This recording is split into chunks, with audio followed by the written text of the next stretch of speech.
दोस्तों, कैसे हो आप सब। आशा करती हूँ आप लोग ठीक होंगे। तो आज हम दोनों बहनें आप सभी के लिए लेकर आए हैं सोहर गीत, तो सुनाएंगे और सुनिएगा और बताइएगा कैसा लगा।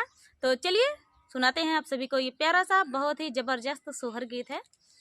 तो चकाई के बीच जो चकाई पक्षी होती है, चकाई और चकवा पक्षी होता है,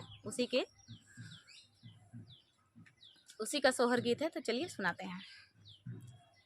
गंगा जमुनवा के बिचवा कदमा एक पेड़वा, कदमा एक पेड़वा ई हो सखिया से ही पर पड़ला ही डोलवा झूलाई राधे रुकमणि झूलाई राधे रुख माड़ी हो झूलताई झूलताया साई गाई और मूरा झाई गाई और मूरा झाई गाई हो सखिया राधे का टूटला हारवा ना गिराई जाला भीतर गिराई जाला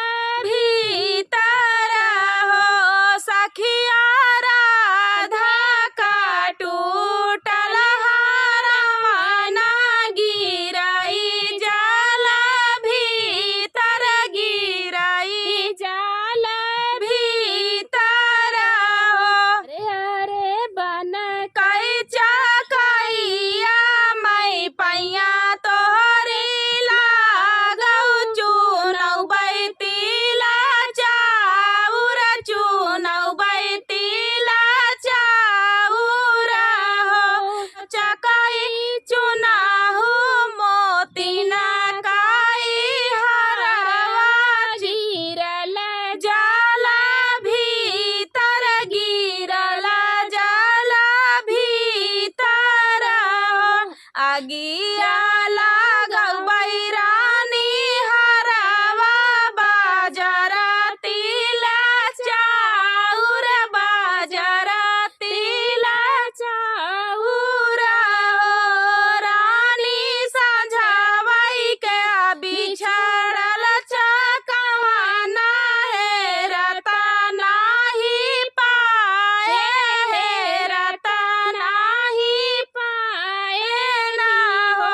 अरे अरे बन कई चकैया कवन श्राप देई कवन श्राप देई ना हो चकई दिनवा के चुनिउ संग साथ तरतिया बिछोहिउ तरतिया बिछोहिउ हो। तो दोस्तों, ये प्यारा सा सोहर गीत आप सभी को कैसा लगा कमेंट में जरूर बताना दोस्तों।